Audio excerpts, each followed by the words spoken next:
नमस्कार दोस्तों, आज हम देखने वाले हैं जावास्क्रिप्ट के वेरिएबल्स।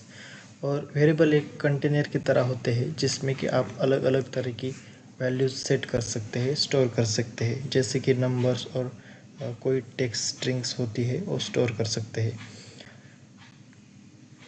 जावास्क्रिप्ट में वेरिएबल को डिक्लेयर करने के लिए हम 3 कीवर्ड का यूज़ करते हैं। उसमें से वो 3 कीवर्ड ये है where, let, const। ये 3 कीवर्ड यूज़ करके हम जावास्क्रिप्ट में वेरिएबल को डिक्लेयर करते हैं और उसी के साथ साथ हम उसको वैल्यू भी सेट करते हैं उसकी। जैसे ही डिक्लेयर करते हैं दोस्तों, हम वैसे ही उसमें वैल्यू स्टोर कर सकते हैं, जैसे कि नेम हो गया, एज हो गया, कोई डेट हो गई, या फिर कोई भी स्ट्रिंग टाइप का डेटा हो गया, वो हम उसमें स्टोर कर सकते हैं। दोस्तों, जावास्क्रिप्ट की एक खासियत है कि जावास्क्रिप्ट को बताना नहीं पड़ता कि हम किस तरह का डेटा वेरिएबल में स्टोर करने वाले हैं। हम डायरेक्टली जिस टाइप का डेटा हमको स्टोर करना है उसी टाइप का डेटा हम डायरेक्टली स्टोर कर सकते हैं। जावास्क्रिप्ट के इस फीचर को दोस्तों बोलते हैं डायनेमिक डेटा टाइप। मतलब आपको पहले से जावास्क्रिप्ट को बताने की ज़रूरत नहीं पड़ती कि हम किस तरह का डेटा स्टोर कर रहे हैं। जैसे कि अन्य प्रोग्रामिंग लैंग्वेज में आपको बताना पड़ता है कि ये डेटा टाइप कौन सा है, इंटीजर है, स्ट्रिंग है, फ्लोट है, इस तरह के डेटा टाइप होते हैं। लेकिन जावास्क्रिप्ट में आप डायरेक्टली दोस्तों कॉन्स्ट, वैर, लेट एक कीवर्ड यूज़ करके आप डायरेक्टली वेरिएबल का नाम देकर आपको जिस तरह का डेटा स्टोर करना है उस तरह का डेटा आप डायरेक्टली स्टोर कर सकते हैं। तो ये एक खूबी है जावास्क्रिप्ट की। और ये 3 कीवर्ड है जो यूज़ करके आप जावास्क्रिप्ट के वेरिएबल को डिक्लेयर कर सकते हैं। और कोई भी वेरिएबल रहेगा तो दोस्तों उसको आपको एक नाम देना पड़ता है, और नाम देने के बाद आप उसमें उसकी वैल्यू सेट कर सकते हैं।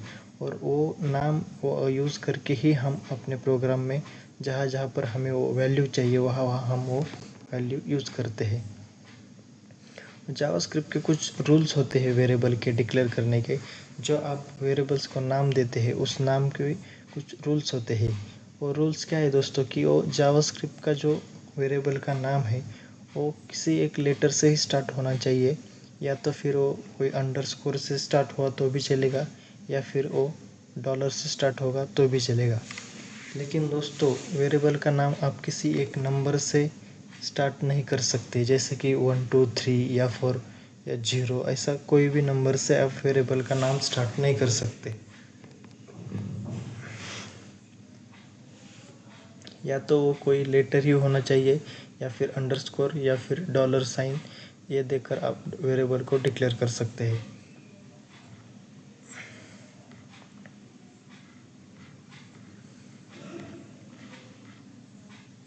और जावास्क्रिप्ट में वेरिएबल दोस्तों डायनामिक टाइप होते हैं, जिससे कि आप कभी भी उसकी वैल्यू चेंज कर सकते हैं और कौन सी भी वैल्यू उसको दे सकते हैं। लेकिन एक कॉन्स्ट कीवर्ड जो है वो उसकी वैल्यू एक बार आपने सेट कर दी तो उसकी वैल्यू दोस्तों आप प्रोग्राम में चेंज नहीं कर सकते। कॉन्स्ट को बोलते हैं कांस्टेंट। मतलब एक बार उसकी वैल्यू आपने सेट कर दी तो उसके बाद उसकी वैल्यू आप दोबारा बदल नहीं सकते, चेंज नहीं कर सकते। इसको बोलते हैं कांस्टेंट। एक बार डिक्लेयर किया तो उसके बाद आप उसकी वैल्यू चेंज नहीं कर सकते।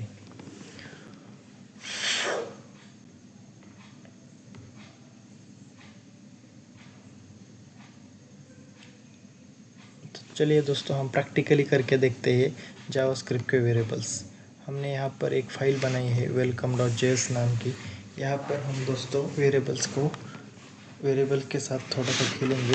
अभी ये फाइल बनाई है, यहाँ पे हम आउटपुट के लिए console.log करेंगे।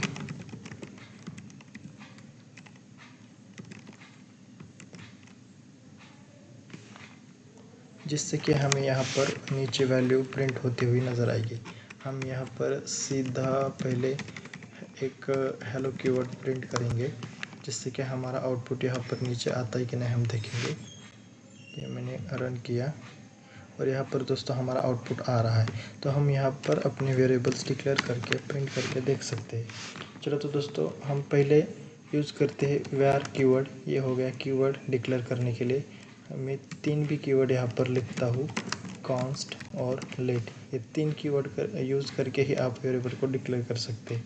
तो यहाँ पर मैं एक नेम लेता हूँ, इसको एक वैल्यू देता हूँ, इसमें देता हूँ मैं कृष्णा, और कॉन्स्ट में देता हूँ दोस्तों पाई की वैल्यू इसलिए दे रहा हूँ कि पाई की वैल्यू कांस्टेंट होती है, इसलिए आपको समझ में आया, इसलिए ये वैल्यू देता हूँ।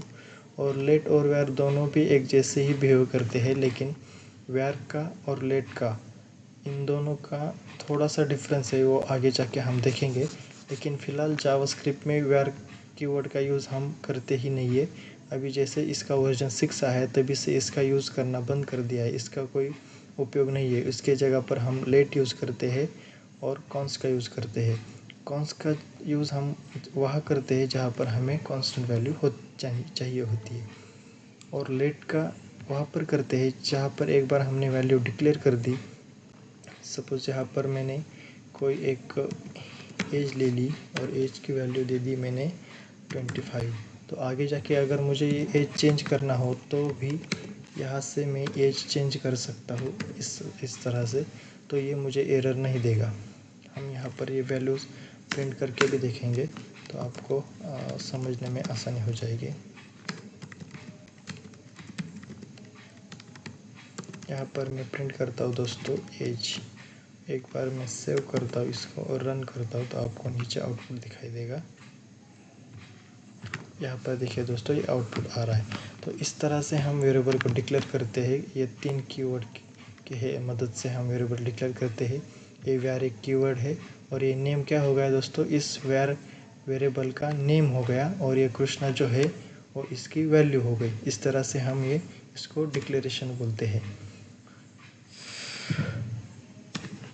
और ये कॉन्स्ट कीवर्ड यूज़ करके हमने पी नाम का एक वेरिएबल लिया है और उसको ये वैल्यू दे दी है। अभी यहाँ पर देखिए दोस्तों, ये वैल्यू मैंने कैसे दी और यह वैल्यू कैसे दी। ये जो कृष्णा वैल्यू दी है मैंने डबल कोट में दी है, और इसको कोई भी कोट मैंने यूज़ नहीं किया। यहाँ पर आप सिंगल कोट भी यूज़ कर सकते हैं। तो जावास्क्रिप्ट अपने आप समझ जाता है कि ये डबल कोट में या सिंगल कोट में दिया तो ये स्ट्रिंग है, और बिना किसी डबल कोट या सिंगल कोट के कोई नंबर दिया है तो ये हो गया अपना नंबर। अगर यही नंबर में अगर ऐसे कोट में देता तो जावास्क्रिप्ट को लगता कि ये कोई नंबर नहीं, कोई स्ट्रिंग है, तो इसको एक स्ट्रिंग के तरह से वो कंसिडर करता। और ये यहाँ पर एज है, बिना किसी कोट के दिया है, तो इसका मतलब ये समझ जाता है कि ये कोई नंबर है, ये कोई स्ट्रिंग नहीं है, ये कोई नंबर है। और एक बार मैंने कॉन्स्ट पी करके एक वैल्यू दे दी तो इसको मैं दोबारा चेंज नहीं कर सकता। जैसे कि इनिशियलाइज, जैसे यहाँ पर इनिशियलाइज की एक वैल्यू, तो पाई की वैल्यू दोबारा मैं इनिशियलाइज नहीं कर सकता। मैं यहाँ पर ट्राई करता हूँ दोस्तों, देखता हूँ कुछ भी वैल्यू ऐसे, आप स्ट्रिंग में कुछ नेम भी दे सकते हैं, कुछ भी देख सकते हैं, लेकिन यहाँ पर मैं पाई की वैल्यू अपडेट नहीं कर सकता, दोबारा से इनिशियलाइज़ नहीं कर सकता, क्योंकि पाई को डिक्लेयर करने के लिए हमने कॉन्स्ट कीवर्ड यूज़ किया है। और यहाँ पर हम प्रिंट कर देखते हैं कि कोई कुछ एरर हमें आता है या क्या दिखाता है, हम यहाँ पर देखेंगे। पहले पहला वाला मैं आउटपुट क्लियर करता हूँ। अभी हम इस पाई की वैल्यू प्रिंट करके देखेंगे। देखिए दोस्तों, यहाँ पर एक एरर आया, वो एरर क्या बोल रहा है, असाइन टू कांस्टेंट वेरिएबल। मतलब आपने कांस्टेंट वेरिएबल लिया है और उसको दोबारा से आप असाइन करने की कोशिश कर रहे हैं, तो ये जावास्क्रिप्ट में अलाउ नहीं है। एक बार आपने कांस्टेंट वैल्यू डिक्लेयर कर दी तो उसके बाद आप वैल्यू को इनिशियलाइज़ नहीं कर सकते। ये इक्वल टू साइन दिया है, इसका मतलब हमने क्या किया है, इसको इनिशियलाइज़ किया है। किससे किया है, इस वैल्यू से। मतलब कॉन्स नाम से एक कॉन्स टाइप का एक वेरिएबल लिया है और उसको पी करके एक नाम दिया है, और इसमें वैल्यू दिए है ये वाली वैल्यू हमने इसमें दी है। लेकिन ये वाली वैल्यू हमारी स्ट्रिंग है, जैसे कि ये वाली है वैसे स्ट्रिंग है। इसको हम ये कोट निकाल देते हैं दोस्तों, तो ये अब क्या हो जाएगा, एक नंबर हो जाएगा। तो ये समझ जाएगा कि अब ये नंबर वाली वैल्यू है।